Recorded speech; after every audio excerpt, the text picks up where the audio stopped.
चलिए बच्चों, हम लोग इसमें डिस्कस करते हैं। इसमें क्वेश्चन नंबर जो हमारा 19 है, एक्सरसाइज आपका 1D ही है। तो इसमें कहा जा रहा है कि बताइए कि नीचे दी गई संख्याओं में से कौन कौन सी संख्या आपकी परिमेय है तथा कौन कौन सी संख्या अपरिमेय है। तो आपको बताया गया था अपरिमेय संख्या के बारे में, और ये भी बताया गया था कि अपरिमेय में चाहे कुछ भी जोड़ा जाए या कुछ भी घटाया जाए या किसी का भी गुणा या किसी का भी भाग किया जाए, तो भाग करने से या परिमेय में से अपरिमेय में भाग कर देंगे तो उसमें परिमेय आ जाएगा, लेकिन गुणा जोड़ घटाने में नहीं आएगा। देखिए कैसे 2 माइनस कर्णिक 5 है। यहाँ देखिए 2 क्या है, परिमेय है, और कर्णिक 5 क्या है, अपरिमेय है। तो यहाँ पर एक परिमेय और एक अपरिमेय है, तो दोनों में घटाया जा रहा है। तो घटाने से जो संख्या मिलेगी वो क्या मिलेगी, हमें अपरिमेय मिलेगी। क्या मिलेगी, अपरिमेय मिलेगी।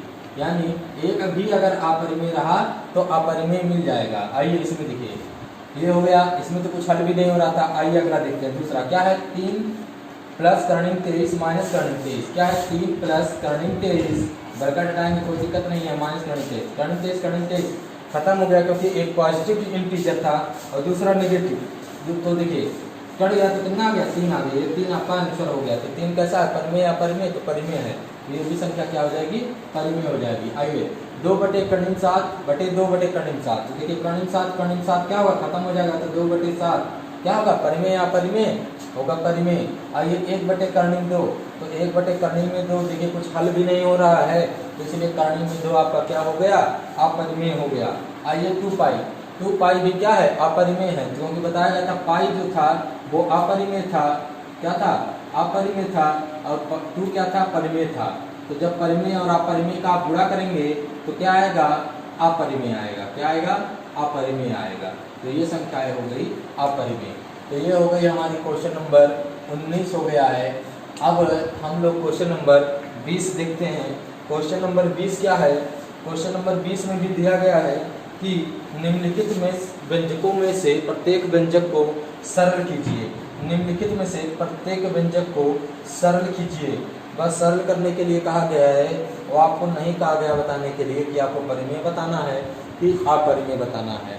परिमेय बताना है कि अपरिमेय बताना है। चलिए देखते हैं हम लोग।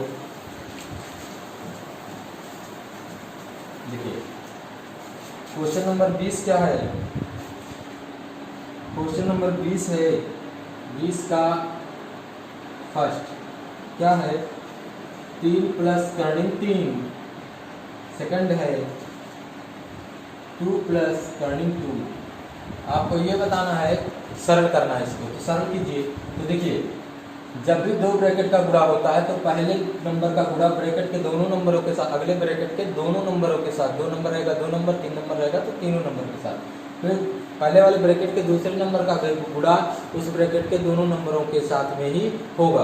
पहले तीसरे वाले का गुणा जो होता है, देखिए 2 ब्रैकेट आते हैं तो पहले 3 का गुणा इसके साथ और 3 का गुणा इसके साथ भी होगा। फिर कर्णिक में 3 का गुणा इसके साथ, फिर कर्णिक में 3 के गुणा इसके साथ। तो पहले 3 का गुणा किसके साथ, 2 के साथ। देखिए या तो आप कह सकते हैं कि 3 का गुणा जो होगा उस ब्रैकेट के सारे नंबरों के साथ होगा, तो 3 का गुणा पूरा ब्रैकेट प्लस ये कर्णिक 3 का भी गुणा के सारे नंबरों के साथ होगा, तो कर्णिक में 3 और फिर दूसरा वाला पूरा ब्रैकेट। अब आइए 2 का गुणा 3 में करेंगे तो 3 2 जा 6 प्लस 3 का गुणा √2 में करेंगे तो 3√2। आप लोग रूट मत 6 कर दीजिएगा, क्योंकि इसके पास रूट नहीं है, इसलिए रूट का रूट में ही गुणा होता है। यहाँ रूट और एक के पास रूट है, एक के पास रूट नहीं है, इसलिए गुणा नहीं हो पाएगा। यानी एक संख्या परिमेय है और दूसरी संख्या अपरिमेय है। आइए इसी तरह इसका गुणा इसमें नहीं हो पाएगा तो 2 कर्णिक में 3 हो गया, और इसका गुणा इसमें हो जाएगा तो कर्णिक में 3 और कर्णिक में 2 का गुणा होगा। तो इस बार देखिए दोनों के पास कर्णियाँ है और कर्णियों का जो मूल है वो सेम है, तो इसलिए ये कर्णी आपस में हो जाएगी गुणा। कर्णिक में 6। तो अब देखिए कुछ जुट रहा है, कुछ हो रहा है, तो कुछ जुट नहीं रहा है, कुछ घट नहीं रहा है, तो यही आपका आंसर हो गया। देखिए हो गया। तो चलिए ये हमारा क्वेश्चन नंबर फर्स्ट का आंसर हो गया। अब आते हैं क्वेश्चन नंबर सेकंड। इसका आप लोग इसके सॉल्व लेके अपने कॉपियों में इसको नोट कर लीजिएगा। आइए क्वेश्चन नंबर सेकंड देखते हैं।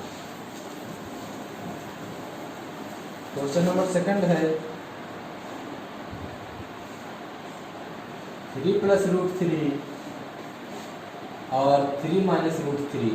देखिए अभी आपको बताया गया था कि एक ब्रैकेट में a प्लस b, अगर किसी ब्रैकेट में दोनों नंबर सेम हो और उन दोनों नंबरों के बीच में प्लस और माइनस हो, तो ये किसका फार्मूला होता था? जैसे आप लोग पढ़े होंगे फार्मूले में होता है a plus B A minus B. तो इसका फार्मूला क्या था? A square minus B square. तो वही काम यही है।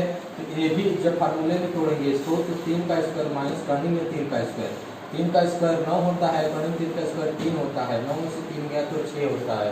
अब ये 3 का स्क्वायर 3 की पावर 2 है, 3 की पावर 2 का मतलब 3 का गुणा 2 बार, 3 गुणे 3, तो 3 के स्क्वायर का मतलब 3 का गुणा 2 बार, 3 × 3 = 9। अब देखिए रूट 3 का स्क्वायर यानी रूट 3 का उल्टा गुणा 2 बार, रूट 3 × रूट 3 इक्वल टू, जब गुणा करेंगे तो रूट में 3 × 3 और रूट में जब कोई नंबर 2 बार रहता है तो एक बार बाहर आ जाता है यानी 3, यानी रूट 3 × रूट 3 का जब भी आप मल्टीप्लाई करेंगे तो आपका रूट हट जाएगा और वही नंबर आ जाएगा। उसी तरह कोई भी नंबर हो, root 5 × root 5 5, root 6 × root 6 root 6, root 6 × root 6 6, root 7 × root 7 7। तो आप इसी तरह यहाँ कर सकते हैं कोई भी क्वेश्चन हो आपका। तो ये हो गया हमारा 20 का दोनों क्वेश्चन हो गए। अब ये 20 के 2 क्वेश्चन बचे हैं, तीसरा क्वेश्चन और चौथा क्वेश्चन। तो इसको आप लोग लगाएंगे, कोई समस्या होगी तो बताइएगा। आगे आते हैं क्वेश्चन नंबर 21। क्वेश्चन नंबर 21 क्या है? कह रहा है क्वेश्चन नंबर 21 है उत्तरोत्तर आवर्धन, उत्तरोत्तर आवर्धन करके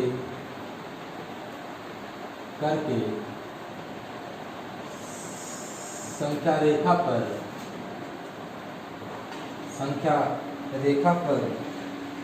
3.765 को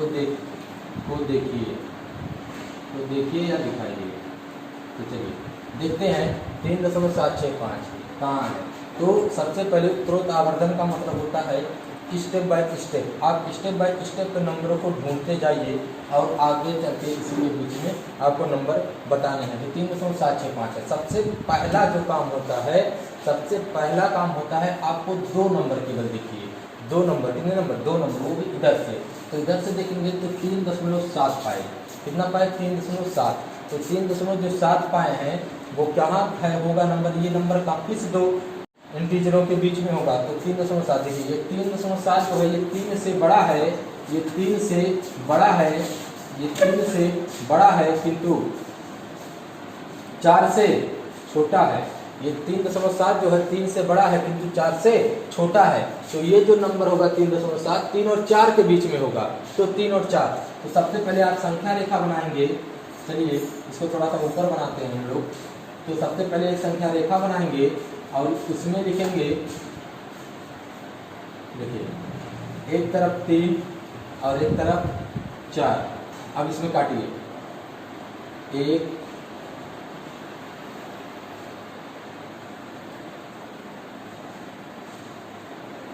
अब देखिए, तो इसमें काट लिए हम लोग, क्या पाए?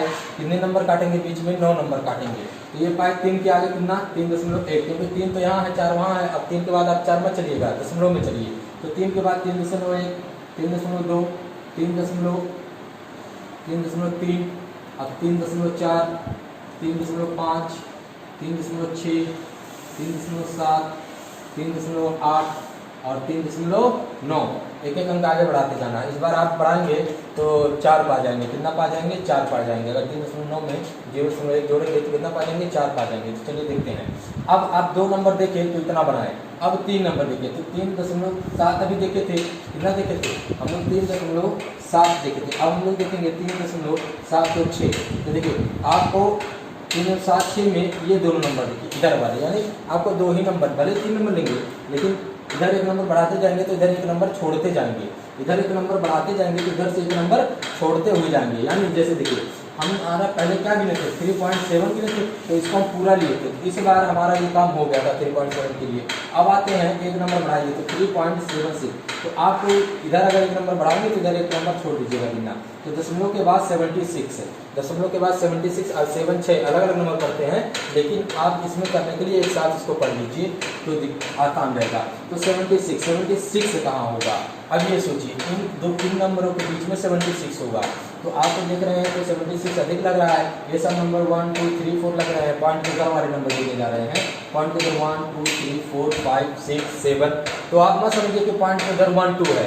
आप अगर कहीं 3.1 है तो इसके आगे आप जितना मन करे उतना जीरो लगा सकते हैं, कोई फर्क नहीं पड़ता है। तो ऐसे समझिए, तो कहाँ होगा 3.7 का मतलब हो गया 3.70 और 3.8 का मतलब हो गया 3.80। तो जो 3.76 होगा वो इसी 70 और 80 के बीच में ही तो होगा, कहीं ना कहीं 3.76 यही कहीं होगा। तो देखिए ये चीजें होंगी। अब देखिए जैसे अभी हमने क्या बताया कि जैसे दशमलव के इधर जो नंबर है उसको आप अकेला मत समझिए। जैसे 3.7 है तो इसको 3.7 है तो 3.7 मत समझिए, इसके आगे आप एक जीरो लगा के 70 भी बना सकते हैं, एक जीरो लगा 700, लेकिन कोई फर्क नहीं पड़ता, इसलिए हम जीरो लगा सकते हैं दशमलव की इधर। तो चलिए देखते हैं। तो 76 था, एक जीरो लगाए तो हमें पता चला कि ये कहीं इसी नंबर के बीच में होगा और ये इसी नंबर के बीच में होगा, यहाँ लगभग इस तरह। तो कितना ये था 3.7 था, 7 का मतलब 70 भी आप कह सकते हैं। ये 3.8 था, 3.8 का मतलब 3.80 भी कह सकते हैं। अब 9 नंबर आप लोग खींचिए, कितने नंबर खींचिए 9 नंबर 1 2 3 4 5 6 7 8 और 9। अब देखिए क्या है आपका नंबर 3.7 हो गया था, 3.71 समझिए 70 था, जीरो नहीं लिखा गया, आप जीरो भी लिख देंगे तो कोई फर्क नहीं पड़ने वाला, मतलब जीरो लिख दीजिए। तो 3.71 3.72 3.73 3.74 3.75 3.76 3.77 3.78 और 3.79 और 3.8 और 0 समझिए। तो अब देखिए अब ये हो गया नंबर हमारा। दूसरे नंबर के लिए 2 नंबर लिए थे, हो गया काम, 3 नंबर लिए थे, अब 4 नंबर लीजिए। तो 3.765। अब देखिए आपको कहते हैं इस बार 76 गिनते, इस बार 65, तो दशमलव के एक इधर नंबर वाला छोड़ के गिनना है आपको, तो 2 नंबर छोड़ दीजिए। तो 65 देखिए 6 से बड़ा 7 से छोटा कहाँ है 3.76, ये है। देखिए आप इस 5 को थोड़ा सा जीरो कर लीजिए, 60 कहाँ है यहाँ है, देखिए। तो इसके बीच में होगा, इसके और इसके बीच में होगा और 3.765 कैसे पता, तो आप इसके आगे जीरो लगा सकते हैं। देखिए 7.60 7.770। तो आपको ये पता चला कि 765 है, या 760 है, 770 है, तो 765 इसी के बीच में कहीं होगा। तो आप इस बार आपको इन दोनों नंबरों को आगे बढ़ा लेना है। अब देखिए ये हो गया 3.760 भी आप इससे लिख सकते हैं, 3.770 भी हम कर दिए। अब इससे आपको बनाना आसान हो जाएगा। 9 कीजिए 1 2 3 4 5 6 7 8 9। अब देखिए कहाँ है नंबर 3.761 3.762 3.763 3.764 और 3.765 3.766 3.767 3.768 और 3.76 और 9। तो आपको नंबर कौन सा ढूंढना था 3.765, तो 3.765 आप नंबर पा गए हैं। तो संख्या रेखा पर हमारा ये उत्तरोत्तर आवर्तन करके 3.765 मिल चुका है। सबसे पहले ध्यान दीजिएगा, ढूंढना बहुत आसान है। आपको वीडियो नहीं समझ में आया होगा तो पीछे करके आप देख सकते हैं, दोबारा भी समझ में आ जाएगा। चलिए हम फिर से एक बार रिवाइज कर देते हैं। सबसे पहले 3.76 था, इसमें आपको 2 नंबर लेने थे, तो 3.7 इसके बीच में था, यह ढूंढना आपका काम है। तो 3 और 4 के बीच में था, 3 और 4 के बीच में आगे बढ़ाइए 3.1 3.2 ऐसे ऐसे चले जाएंगे तो 3.7 आपको मिल जाएगा।